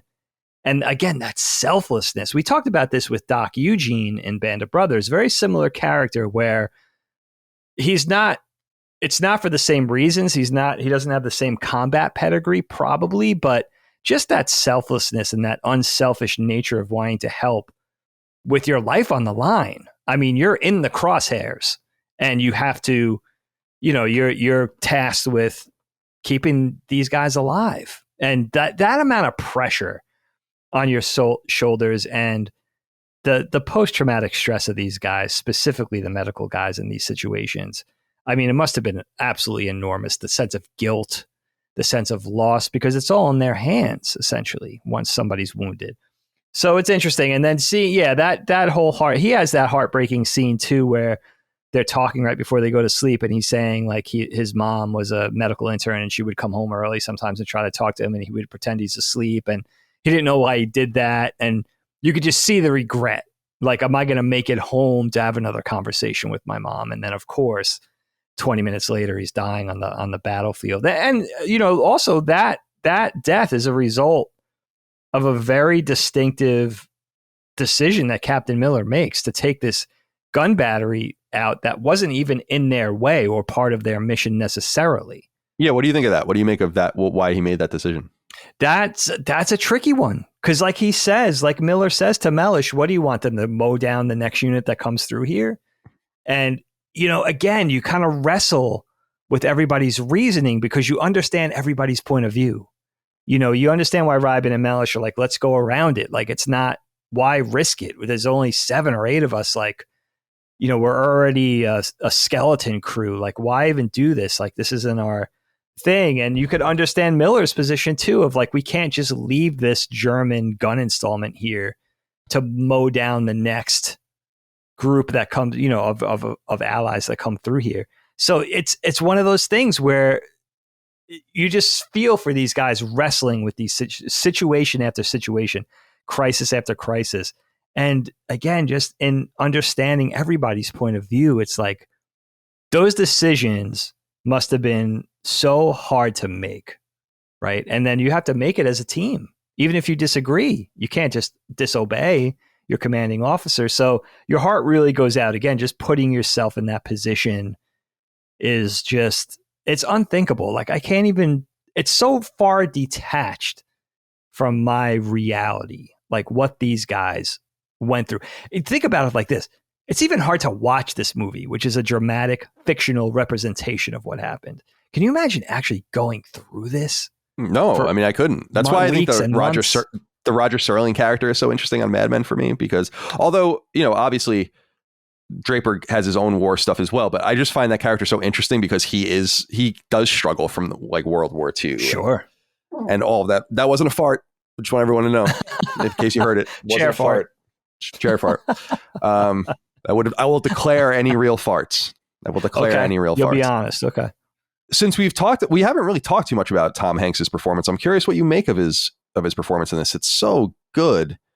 I love how the soldiers have like a bet going about where he comes from and what he does. And we find out that he's a school teacher from Pennsylvania. And I think I've said on a previous episode that one of my favorite shots in this movie is him with his sidearm shooting at the tank. Oh, I love that shot.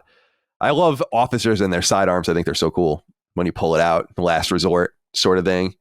But Tom Hanks is excellent in this film. And he has, again, I like with Tom Sizemore and others, a good accompaniment of people around him to really support him.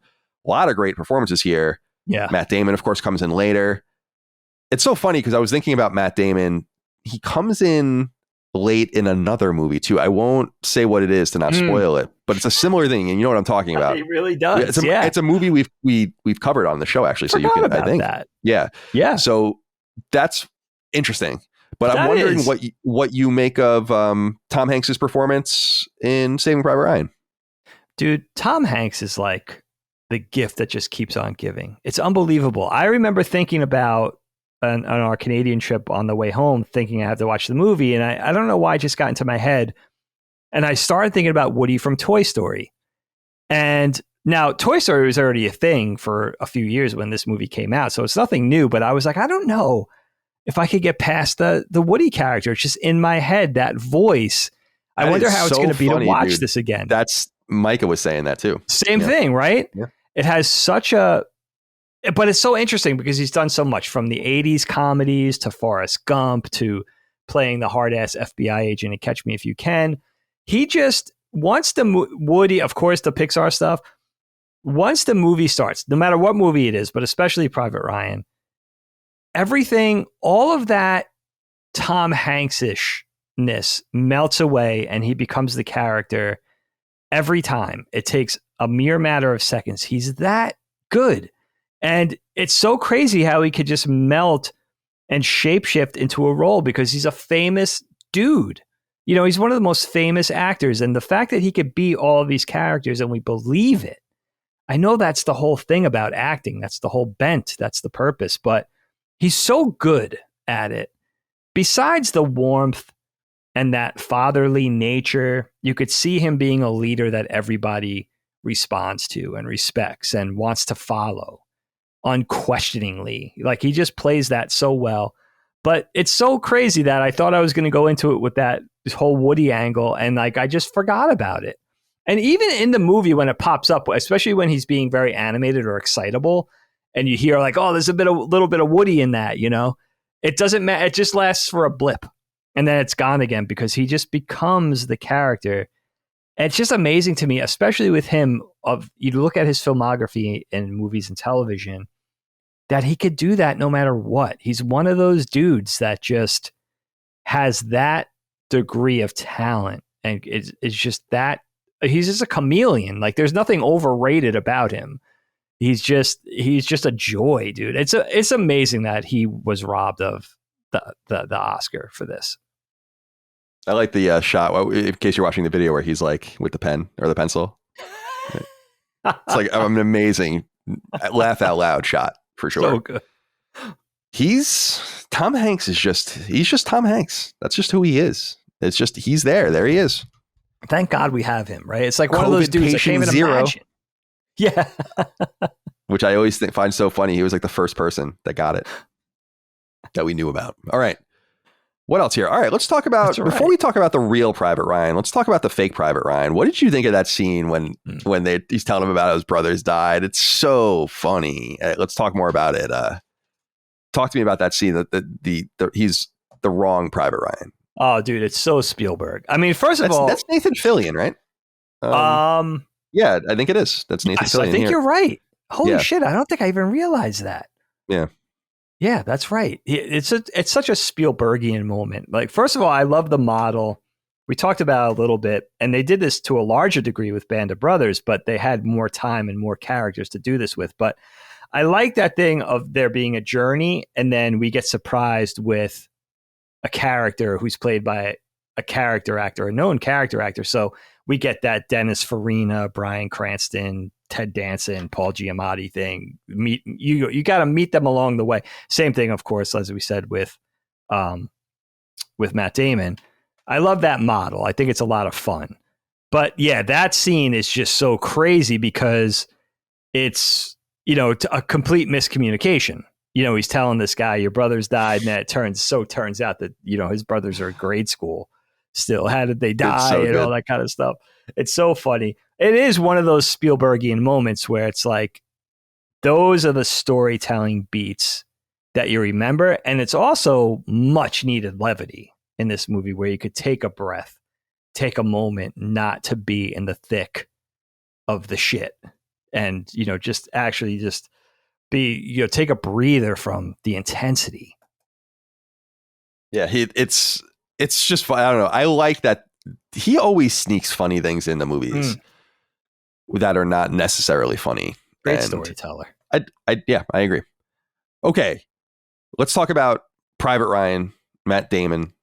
What do you make of this performance when we finally see him? I was reading that a little bit of method acting, I guess, on behalf of Spielberg, that they kept him apart from everyone when they were like all training as soldiers and whatnot, and kind of getting the taste of things. So I think that's interesting. And I think when we meet, he's not necessarily the protagonist. I'm kind of lukewarm on Ryan. He's kind of headstrong and not really very thankful for the sacrifice that everyone went through to get to him. Obviously, he's been hit with this horrible news, and he has his allegiance to his unit as well. But what do you make of this performance? This is the guy we're looking for. This is the Private Ryan, the eponymous, or the eponymus, whatever you say it. Private Ryan. Yeah, we finally get our payoff character. I read, and I don't know how this gels time-wise, and I don't know how it dovetails, but I read that they purposely cast Matt Damon, not only for his talent, but because he was relatively unknown. But somewhere before, I guess they didn't realize, somewhere before this movie came out, Good Will Hunting came out. So he became like a household name and a face overnight because that film was like a sensation. So that was interesting that kind of tactic blew up in their face a little bit. But it's an interesting character. And, the whole premise of this film is really interesting with Matt Damon's Private Ryan at the center of it, because you could understand wanting to, diminish a parent's grief by saying, look, 3 of her 4 sons are dead. The other son's, likely to die if we keep him here. As a gesture of humanity, let's send this guy home. So at least this woman has somebody left.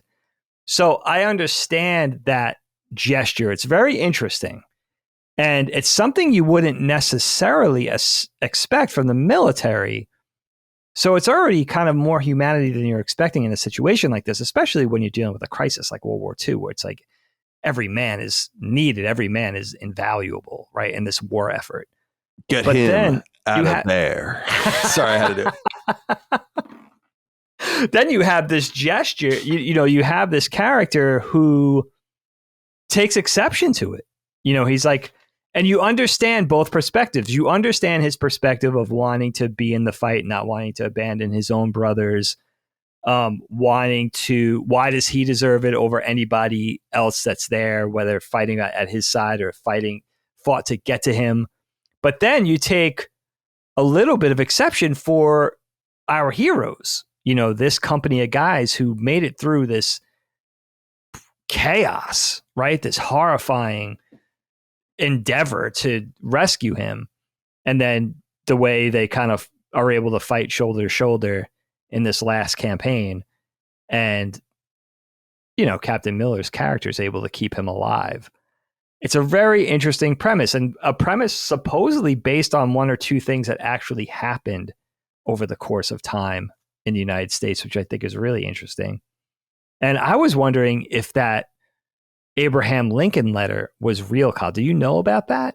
No, I assume it is. I assume they wouldn't cite that and it not be real, but I don't know anything about that. Yeah.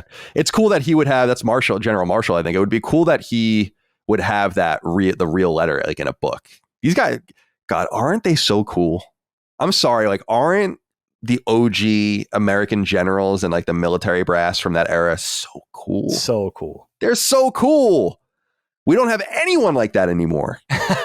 Yeah, why is that so lost? Because these guys were bona fide heroes, and I think that a lot of the people in their positions today are bona fide fucking chuckleheads, but in comparison, that's why. I think the military has become way too precious in the United States. Like, you can't say anything about it. Like, you can't make any observations about it. Its fitness, its ability to win, right? Like, you can't make any, but these guys were fucking men, and you didn't have any. I would say Eisenhower was the last person that represented that. So like 1961 when he was out. Time ago. So it's I feel like these guys, it's like, no offense to the brass of the military today, I guess, but I don't see shades of fucking MacArthur and Eisenhower in them in any way, shape, or form. They don't have that winning spirit, and they certainly aren't apolitical people that are trying to help and warn the American people about when you think about Eisenhower himself warning about the military's power when he was leaving, he's like, you should really watch for this shit. And he was right. No one listened to him. He was totally right. And that's the last person you would expect. That's what makes him truly heroic. It's the same thing with George Washington. Like, George Washington could have had and done anything he wanted. What makes him so heroic is not only his heroics on the battlefield, but that he gave up power, that he didn't want to abuse it. Right. Eisenhower was saying, like, I've become great because of the American military. You better watch out for the American military. And I think that that's a pretty ballsy thing to do. And we don't have people like that anymore. So I don't know why that is, but I just don't think, shit, I'm not acting like I'm anything compared to the Greatest Generation. I'm a fucking, little girl compared to these dudes. Are you kidding me? Like, I am a straight up little girl compared to those guys. They were made of special stuff, man, that generation. No doubt. All right, Dig, since we're talking about Ryan himself, Pace writes in and says, Saving Ryan's Privates. Everyone loved saying that back in the day. I love it. Was a phenomenal movie. When Tom Hanks' dying words are earn this, then the part at the end when he was an old man in Normandy and asked his wife, tell me I've led a good life and I'm a good man, etc., really got me in the feels. You get the feeling when he went home, he strived to make his life count and return the sacrifice those men made to bring him home, so it wasn't in vain. Thank you for writing in, Pace. So what did you make of that I love that because when you go back to the present, I'm not sure that the present day stuff is needed in this movie. I was going to ask you about that, and I guess we can wrap that into this too. Like, it's cool, but I don't know that you need it. I think this could have all been explained by some text or something. I don't know. I didn't know it's about a work of fiction, and they're trying to bring that and make it modern. But I wonder what you make of this idea that he had to go home and earn it, because I think this sets in a seed, and at least it did in my mind, that makes you curious. What kind of life did he lead? What mistakes did he make? Who did he hurt and help? And he really is here based on this very specific directive to get him out of harm's way. Sure. And is the beneficiary of that, but he goes home to incredible loss and a different society as well. So what do you make of that earn this ending and the idea that he has to kind of reflect on that? It's really where in this film the Spielberg sentimentality seeps in. But it doesn't bother me. It doesn't really bother me. I think it bookends the story nicely. But I have a little bit of compassion for this character because everything that happened and transpired as a kid, and then having to live your life knowing that people sacrificed their lives for you, puts an inordinate amount of pressure on a person, right? On an individual. And that's interesting. And you know what else just dawned on me as you were talking, Kyle? Not only did they save him by getting to him, but they basically protected his ass, specifically Reiben and Miller, during that campaign, during that battle at Rommel. They, otherwise Ryan could have easily been dead, if specifically had they not showed up there. I don't think those guys would have made it through that battle. So they really did save his ass. And then to be tasked with that, Miller's dying words of, make it, don't waste it. You know what I mean? Don't squander this opportunity, live and be a good person, and that sort of thing is interesting. One thing that does bother me is the elderly wife at the gravesite when he says, "Am I a good man?" I think she could have replied with a little more conviction. I don't know. She seems like she's wavering a little bit. Like, you know what I mean? That's what she's like thinking about what happened in 1966 and, whatever the kind of shit that they went. The hookers and the drinking and all that. Right. They were separated a little bit. And it's that weird time, the weird times. Right. He had his midlife own crisis place. and right. There are a lot of things. Midlife crisis. So yeah, he's got to. So it's hard to answer that. She wants you to just be candid. But see, the problem I have with the modern day stuff is that it feels like it's a movie from the 90s. Yeah. And that's too bad because the movie is so expertly done from a 1944 perspective that I wish you could just kind of lop that shit off and just get some sort of you just learn about it. Yeah. In the movie or something. Like you don't need, I almost don't feel like you need this directive. But I know that they were really trying to make that very intimate 50-year connection between the events and the people that were there. And like we said, Band of Brothers is the one that really goes into overdrive with that. In a good way, of course. Get their stories. That's what's most important. But on this note, Rob Aiken wrote into us and said, Supreme Headquarters Allied Expeditionary Force Europe Colin and Field Commander American Forces Dagan. Is this mission worth sending anyone out for? Or as the men in charge is getting forces ashore and breaking out more important? Is one specific life worth more than thousands? You are about to embark on a great crusade. Choose wisely. Thank you, Rob, for that really long title. Now, it must be important. Now, my honest answer to this is that no. I do not think it's worth it. And I don't think it's in the nature of war. It is important that they learned from lessons like this. When you think about the letter from Lincoln, it's like, how did the Department of War at the time not think about this and be like, we can't put brothers together in units. And I think it got to the point, although we haven't had a draft in many years, where you can't even draft multiple brothers now, I don't think. Right. And whether or not that's right or wrong, I think that should not really be relevant. I think the draft should only happen in existential crises and everyone needs to be on board in those. So it's too bad if you're brothers. But it's like a lesson that the government should have known, and that they kept these guys in harm's way and even put them, two of them were on the same ship, I think, and stuff like that in this story. It just, you just, that's something you need to figure out beforehand. You can't worry about that once the bullets start flying. I do feel for the guys that were sent on this mission, because the reality is that it's a tough gray area. It's like, no, I don't think so. I don't think it was right. They lost more than they gained in doing this. So just from a warfare perspective, and it's a very selective thing to imagine that General Marshall and the brass would get involved in something like this. It's like, don't you have bigger things to worry about? Holy shit. So I from that perspective, like who would look at that and be like, oh man, like you really should have sent a whole fucking unit to go get this guy. It's like, no one would expect that. So I think that's kind of the tough thing. It's a wonderful story. It's a sad story. It's a heartwarming story, but I do not think it was worth it. Yeah, no, I hear you. I mean, that's really the compelling thing at the center of this is it's there's no right or wrong answers to any of this stuff going on. But can you imagine being in this company, being a Jackson, being a Ryben, being a Mellish, where you're in no uncertain terms being told that your life is less important than this other guy that we have to go send home. You are being told that, where they say it in the film, they all have mothers, they all have family waiting for them to come home. They all have family fearing to see that Western Union dude walk up to the front door. Like everybody's in the same boat. Everybody's family, everybody's friends, neighbors, they're all in the same boat. But because this other person had 4 sons and 3 of them are dead, you have to send this last one home. So you're more expendable now. You're going to be you're going to be a tool to bring this other guy home.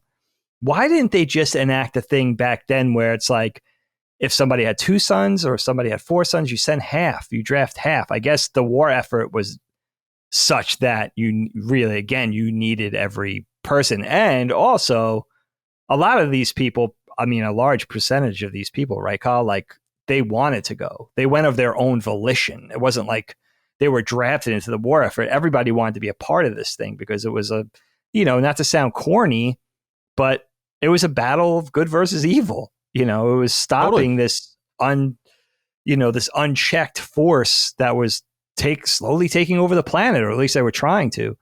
So it's interesting, but I like everything in this film that there's no clear cut right answer, that there's a little gray area in all of this, and it forces you to really look at everybody's perspective, even if you don't understand everybody's perspective. It forces you to kind of look at it from everybody's point of view, and that's just good. That's just good, solid storytelling, and makes for a memorable story. And really, again, makes you want to put yourself in that position to think about how you would handle it, what you would do given that situation. Totally. And I think you have to think about it, like you said, from the other perspective. Like I am not a believer that the rank and file Nazi soldier in the Wehrmacht was like an evil man. How can that be? Right. I just don't think so. I think that they're responsible for what happened to their society as individuals, all of them. But most of the people that were fighting by the time shit goes off were kids when the Nazis took over and had nothing to do with it. And so they're born into this incredibly fucked up fascist society and are doing what's expected of them. Are some of them pure racist and haters and all that kind of stuff? Yes, but you can even see with the guy that tried to survive, the German soldier, they're enamored with American culture. Oh, say, can you see? Oh, say, can you see? Like it's so funny. They're normal people. They're normal people. And I'm not saying like the Nazi brass are fucking normal people, but like the everyday person, it does make you should look at it from that perspective. It puts war in the solid focus about what is worth the sacrifice of just humanity, of the extinction of whole lines. And it's oblivion. Right. It's just total doneness. And I don't know. It's very deep. And I'm glad you brought up Jackson because I think that character is awesome. I love that character. The sniper. He's awesome. The kissing the cross and praying and all that. I like the sniper. I love the line when he's like, that's where I would be. And he finds the Barry Pepper, dude. Yeah. I really, during this time, and now if you guys haven't seen, I may have brought this up on KnockBack before, but there's a little known movie called Knock Around Guys. Barry Pepper and Vin Diesel, ironically enough. Seth Green, a couple other people. Really low budget movie, but a great film, basically about a bunch of kids in New York. Maybe it's Jersey, but I think it's New York, who are the sons of like mafia dudes. And they're kind of clamoring to be part of it too. And they're kind of sent on this mission as like a vetting thing. Very campy. but I won't say any more. But if you guys could find it, highly recommended Barry Pepper, Vin Diesel movie called Knock Around Guys. And Barry Pepper, I got to give a shout out to Spike Lee's 25th Hour. He's really good in that as well. With Philip Seymour Hoffman's in that as well. The late, R.I.P. the great.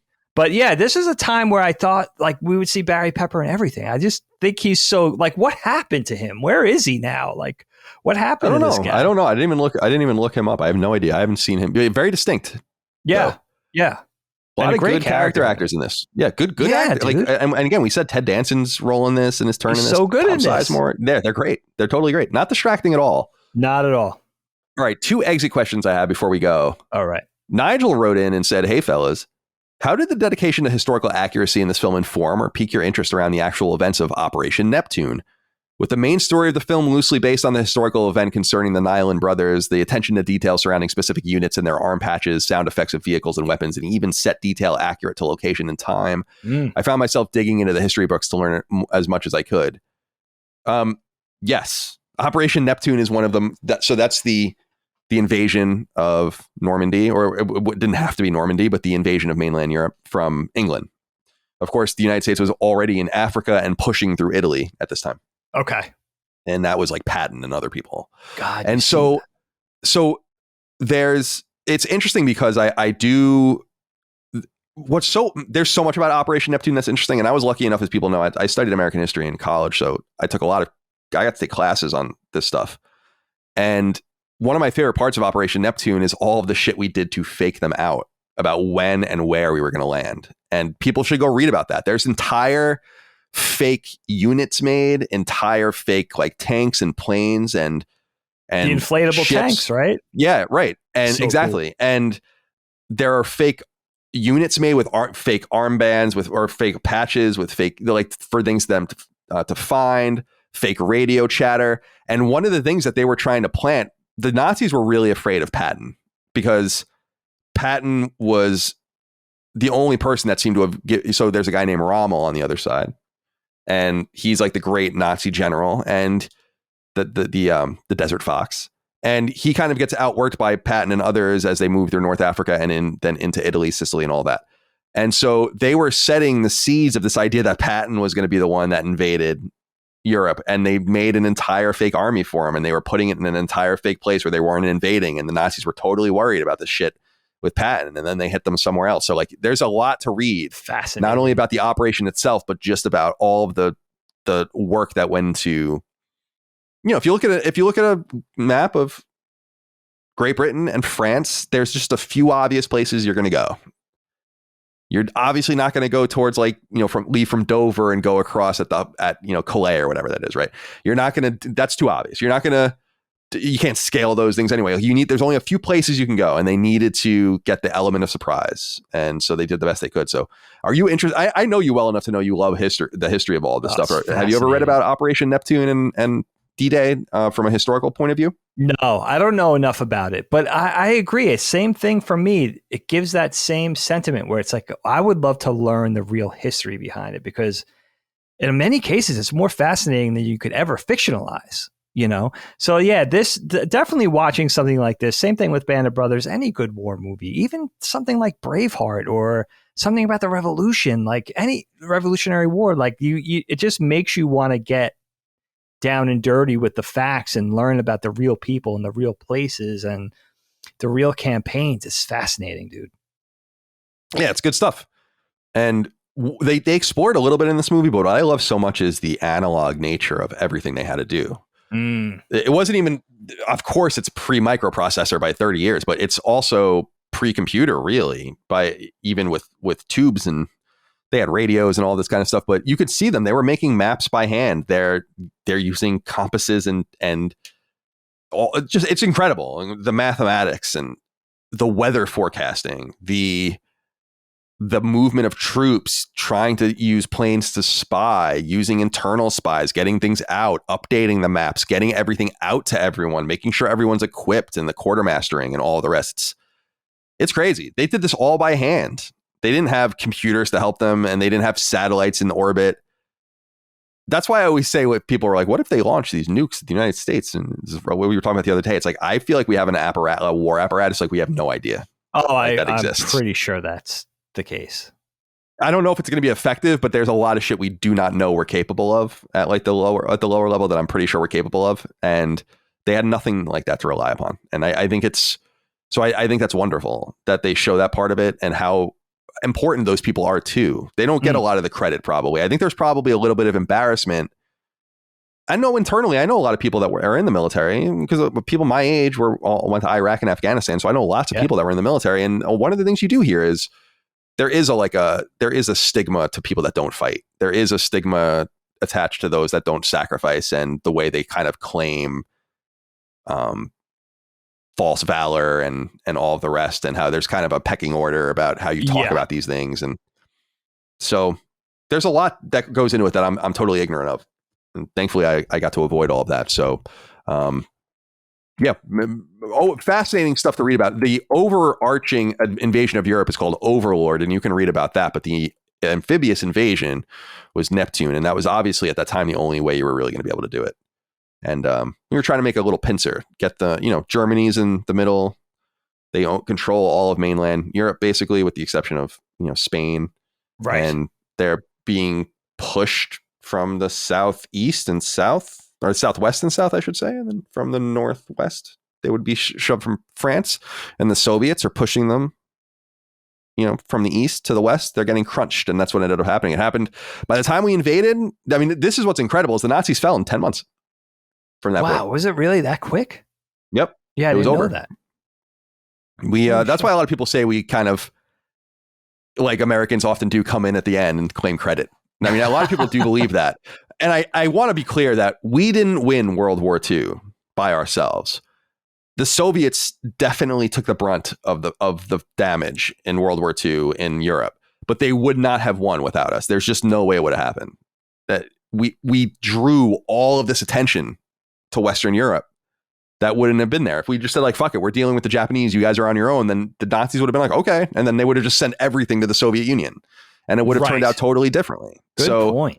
It's very important to remember that we are often diminished in our role in Europe, because no one diminishes our role in Asia. We were the only ones really doing much there. We had the British Navy and stuff there too, but nonetheless, I think it's important to remember, as I said, we are with the Europeans and everything, we kind of are a global community. We had each other's backs. I think this movie really is a good reminder of that we have a kind of a shared bond in that way. And finally, Carlos A. wrote in and said, "Hola, Moriarty bros. Saving Private Ryan is regarded as one of the best war films ever. It has everything you'd want in a war film: good plot, better action, emotional core. Where does it rank for you in the pantheon of war media with TV and movies? It doesn't quite top Band of Brothers for me, but it's right up there next to it at number 2.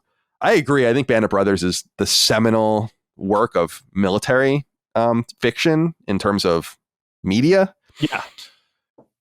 But in terms of movies, I don't know that it gets much better than Saving Private Ryan. No, but it's kind of almost comparing apples and oranges, because would Saving Private Ryan been better than the Band of Brothers if it was 10 hours long and it had all that detail? Like, the cast's pretty good. I mean, we're talking about so I don't know if it's apples to oranges. I think these are the two seminal works of World War II fiction in TV and film, though. What do you think?